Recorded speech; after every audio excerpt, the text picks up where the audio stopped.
Good morning সকলোকে। Morning গা পা ধুই মই ৰেডি হৈ গ'লোঁ আৰু আজি ছানডে কৰিবলৈ মোৰ বৰ বিশেষ কাম একো নাই, কিন্তু অকণমান আধৰুৱা কাম অকণমান আছে, সেইখিনি মই আজি শেষ কৰিম বুলি ভাবিছোঁ। আৰু কি কাম আছে আপোনালোককো দেখাম।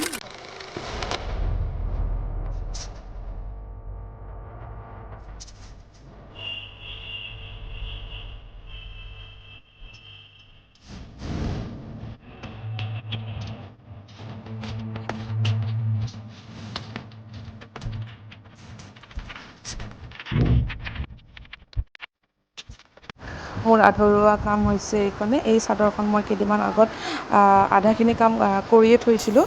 যিহেতু সূতা শেষ হৈছিলে, তাৰ কাৰণে মই আধাখিনি কৰিব পৰা নাই। আজি আকৌ ওলাই লৈছোঁ এই আধৰুৱা কামখিনি মই একেবাৰে ফিনিছ কৰিম বুলি। মই এনেকৈ বিচনাত ধুনীয়াকৈ চাদৰখন এনেকৈ পাৰি লৈছোঁ। পাৰি লৈ মই দুটা ফাল একেলগে কৰি লৈছোঁ ধুনীয়াকৈ মই এতিয়া পাৰি লৈ কিনে মই আৰু চাদৰখনৰ ওপৰত মই গাৰু এটা দি লৈছোঁ, যাতে চাদৰখন তাৰ গাঁঠি মাৰোঁতে টানিলে যাতে আগুৱাই নাহে। আৰু এয়া হৈছে সূতা। ইয়াত একতলা সূতা আছে। এই একতলা সূতাত আমাৰ ইয়াত 50 টকাকৈ লয়। আপোনালোকৰ তাত কিমানকৈ লয় নাজানো, জনাবচোন। আৰু এই সূতা তোলা মই এনেকৈ উলিয়াই লৈছোঁ আৰু ইয়াক মই ধুনীয়াকৈ যাতে য'ত লাগি নাযায় ধুনীয়াকৈ ওলাই লৈ মই দুখন ভৰিৰ মানে আঁঠু দুটাৰে ভৰাই ল'ম, তেতিয়াহ'লে কাটিবলৈ সুবিধা হয় সূতা তোলা। মই এনেকৈ ধুনীয়াকৈ ভৰাই ল'লোঁ। আকৌ ইয়াত গাঁঠি দিয়া আছে, মই এই সূতাবিলাক ধুনীয়াকৈ কাটি ল'ম। যিহেতু মোৰ কেমেৰা ধৰা মানুহ নাই, গতিকে মই এখন হাতেৰে কেমেৰা ধৰি এখন হাতেৰে সূতাবোৰ কাটি আছোঁ। অলপ অসুবিধা হৈছে।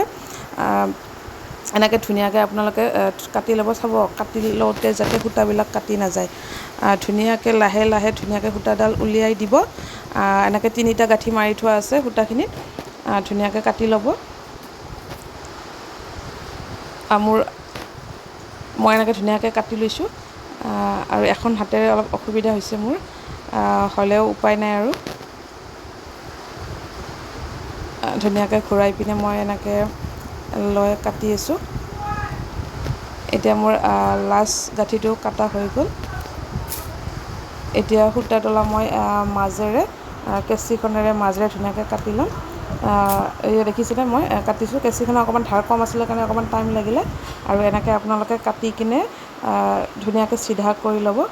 আৰু চিধা কৰি লৈ ইয়াৰ পৰা আপোনালোকৰ জোখ অনুসৰি অকণমান লৈ পিনে আপোনালোকে দহিখিনি গুঠিব পাৰে। ধুনীয়াকৈ মই এইখিনি লৈ লৈছোঁ মোৰ জোখত। এতিয়া মই দহিখিনি গুঠিম। এনেকৈ ধুনীয়াকৈ গাঁঠি মাৰি ল'লোঁ। লৈ কিনে একদম সমান কৰি জোখত মই কাটি দিম ধুনীয়াকৈ কেঁচিৰে। যিখিনি আপোনালোকে জুখি ল'ব কিখিনি লাগে। আৰু যাতে চাব গোটেই জোখখিনি যাতে একে হয়। কেতিয়াবা কি হয়, আমি জুখি নল'লে কেতিয়াবা কোনোবাটো অকণমান ডাঙৰ থাকে, কোনোবাটো অকণমান সৰু থাকে। এয়া মই ধুনীয়াকৈ কাটি লৈছোঁ। আৰু মই দুয়োটা ফাল একেলগে মানে গুঠি যাওঁ, কিয়নো একেলগে গুঠি গ'লে অলপ কম সময়তে হৈ যায়। আৰু এইখিনিতে আৰু এটা কথা কওঁ, গাঁঠিবিলাক দিওঁতে সদায় ডাবুলকৈ গাঁঠি দিব। ডাবুলকৈ গাঁঠিলে এটাই সুবিধা হয়, যাতে বস্তুটো টানিলেও ওলাই নাহে। এনেকৈ ধুনীয়াকৈ লৈ কিনে আপোনালোকে ফাৰ্ষ্ট গাঁঠিটো মাৰোঁতে অকণমান টানি ল'ব, তাৰপিছত ছেকেণ্ড আকৌ এটা গাঁঠি মাৰি দিব। গোটেইখিনিতে যেতিয়া গাঁঠিবিলাক দিব নহয়, গাঁঠিবিলাক আপোনালোকে ডাবুলকৈ দিব। কিয়নো গাঁঠিবিলাক যদি ছিংগলকৈ দিয়া হয়, কেতিয়াবা সূতাবিলাক ওলাই যোৱাৰ চান্স থাকে। আৰু ডাবুলকৈ দিলে গাঁঠিটো টান হৈ থাকে আৰু কেতিয়াও ওলাই নাহে। গতিকে যাতে এবাৰ গাঁঠিটো দিওঁতে যাতে ধুনীয়া হয়, নেক্সট টাইম যাতে সূতাবিলাক টানিলেও যাতে ওলাই নাহে। কাৰণ এবাৰ গুঠাৰ পিছত আকৌ এখন চাদৰ যদি ঠিক কৰিব লগা হয়, তেতিয়াহ'লেতো আকৌ মানে বহুতখিনি সময় লাগি যায় আৰু বহুতখিনি কষ্টও হয়। সেইকাৰণে আমাৰ সময়খিনিও যাতে অপচয় নহয়, ধুনীয়াকৈ একেবাৰতে কামখিনি হৈ যায়, এনেকৈ আপোনালোকে কামখিনি কৰিব। মোৰ আৰু বেছি নাই, আজি গোটেইখিনি মোৰ শেষ হ'বৰে হ'ল। অকণমান আছে, সেইখিনি হৈ যাব, বেছি টাইম নালাগে।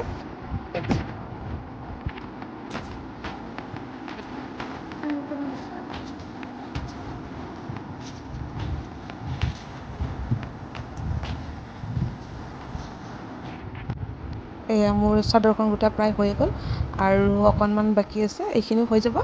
বেছি টাইম নালাগে, যিহেতু অকণমানেই আছে, প্ৰায়খিনি হৈয়ে গ'ল। আৰু মই এনেও যেতিয়া চাদৰ গুঠোঁ তেতিয়া মোৰ বহুত বেছি টাইম নালাগে, ফাষ্টে হৈ যায়। তো ভিডিঅ'টো আজি এইখিনিতে সামৰণি মাৰিছোঁ। কেনেকুৱা লাগিলে জনাবলৈ নাপাহৰিবা। আজিলৈ বাই বাই।